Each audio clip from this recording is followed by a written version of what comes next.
అనిల్ రావుపూడి గురించి ఇంకొక విషయం నేను చెప్పాలండి.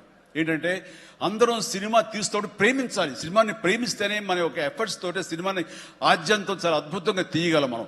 అయితే సినిమా తీస్తున్నంతసేపు ఎంత ప్రేమిస్తాడో, ఎంత ఇష్టపడతాడో, ఎంత ఎంజాయ్ చేస్తాడో, అంత బాగా మన నుంచి యాక్టింగ్ రాబడతాడో, అంతకంత సినిమా పూర్తయిన తర్వాత కేవలం దానికి బాగుందా లేదా అని మళ్ళీ ఒకసారి తనుగా సమీక్షించుకున్నప్పుడు ప్రతిపక్ష నేత అయిపోతాడు.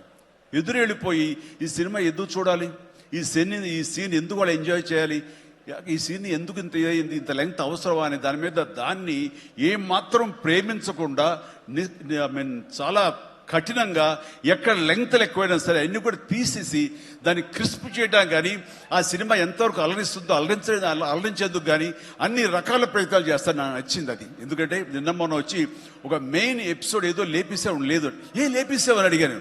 లేదు, అది కథకి అడ్డొస్తుంది, స్టోరీ నెరేషన్కి అది అడ్డుపడుతుంది కాబట్టి తీసేసారన్నాడు. అలా తీయాలంటే గట్స్ కావాలి.